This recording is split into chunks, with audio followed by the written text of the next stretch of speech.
India voice, आपकी सोच, आपकी आवाज।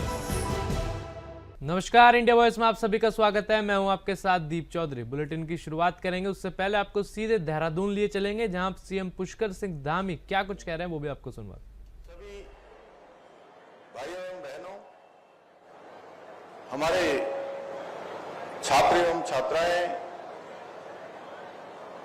मीडिया के हमारे सभी मित्र, मैं सबसे पहले तो आज के प्रातःकालीन इस स्वच्छ उत्सव के अवसर पर आप सबके आने के लिए, आप सब बड़ी संख्या में यहां पर पधारे हैं, इस कार्यक्रम में आप सहभाग कर रहे हैं, मैं अपनी ओर से आप सभी का स्वागत करता हूं, आप सबका अभिनंदन करता हूं।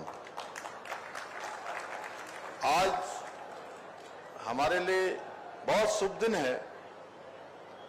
आज हमारे देश के यशस्वी प्रधानमंत्री, जिन्होंने अपने जीवन का एक एक पल और एक एक क्षण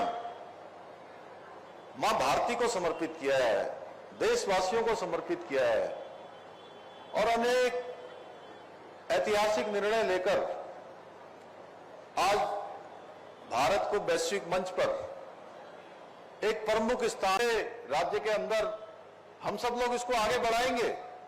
वहीं हमारा विशेष फोकस रहेगा कि जो आपदा पीड़ित हैं, जो आपदा में जिनको बड़ी हानि हुई है, बड़ा नुकसान हुआ है, अपने स्वजनों को जिन्होंने खोया है, उन सब के बीच जाकर उनको हर प्रकार से सहायता करना, ढांढस बंधाना, उनके साथ खड़ा होना, यह भी हमारा आदरणीय प्रधानमंत्री जी के जन्मदिवस से शुरू हो रहे इस पखवाड़े का मुख्य ध्येय रहेगा। हम सभी परिचित हैं कि किस प्रकार आदरणीय प्रधानमंत्री जी ने स्वच्छ भारत मिशन, एक ऐतिहासिक और दूरदर्शी मिशन ने भारत को स्वच्छता के नए आयामों पर पहुंचाया है। ये महोत्सव केवल एक कार्यक्रम नहीं है, एक संकल्प है, एक आंदोलन और आने वाली पीढ़ियों के लिए एक सुरक्षित भविष्य का वचन है। इसलिए भारत में स्वच्छता केवल सफाई का कार्य नहीं है, बल्कि यह हमारे संस्कार और जीवन शैली का हिस्सा है। आदरणीय प्रधानमंत्री जी का स्वच्छ भारत, स्वस्थ भारत का सपना, और आज हम सब मिलकर उस सपने को साकार करने के मार्ग पर आगे बढ़ रहे हैं। हमारा उत्तराखंड भी स्वच्छता के मामले में सराहनीय प्रगति के साथ आगे बढ़ रहा है। हाल ही में राष्ट्रीय वायु कार्यक्रम एनकैप के अंतर्गत भारत सरकार द्वारा घोषित किए गए स्वच्छ वायु सर्वेक्षण के परिणामों में नगर निगम देहरादून को देश में 19वां स्थान प्राप्त हुआ, जो पहले से बेहतर है। यह निश्चित ही हम सभी के लिए गर्व की बात है कि हम अपने शहर को राष्ट्रीय स्तर पर साफ सुथरा और प्रदूषण मुक्त बनाने में कामयाब हो रहे हैं। इसके साथ ही देश के स्वच्छ शहरों में नगर निगम देहरादून द्वारा विगत स्वच्छता रैंक में सुधार लाते हुए 62वां स्थान प्राप्त किया गया, जो सराहनीय है। इस रैंकिंग को अभी हमने जो शपथ ली है, उस शपथ को चरितार्थ करते हुए, धरातल पर उतारते हुए और हमें बेहतर बनाना है। आज देहरादून शहर की सफाई व्यवस्था को बेहतर और सुदृढ़ बनाने के लिए नगर निगम देहरादून द्वारा हर संभव प्रयास किए जा रहे हैं। अब तक राज्य में करीब 6 लाख से अधिक शौचालय विहीन परिवारों के लिए शौचालय का निर्माण किया जा चुका है।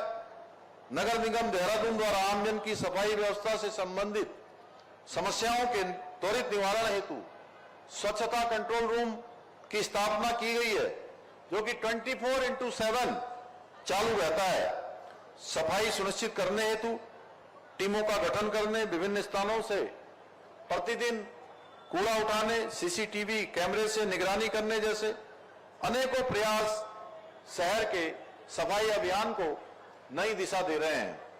भाइयों बहनों, स्वच्छ उत्सव कार्यक्रम के माध्यम से हम सभी को मिलकर जन जन के स्वभाव और संस्कार में स्वच्छता की भावना जागृत करनी है। इसके साथ ही हम सभी को अपने अपने स्तर पर शहर और गांव को भी साफ सुथरा रखने का प्रयास करना होगा। इसलिए मैं आप सभी से ये कहना चाहूंगा, इसे केवल एक सरकारी अभियान के रूप में न देखें, बल्कि इसे अपने जीवन का, अपनी दिनचर्या का एक अभिन्न हिस्सा बनाएं।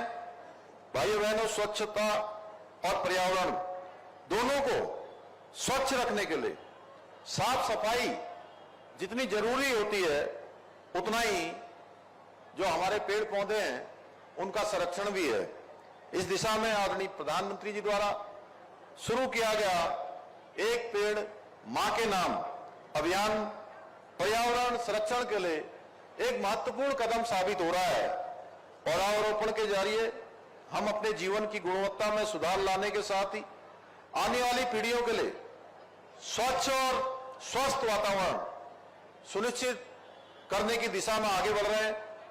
इसी क्रम में आज हमने यहां भी पौधारोपण किया और स्वच्छता की शपथ ली है। वो हमारे राज्य को साफ सुथरा, प्रदूषण मुक्त बनाने के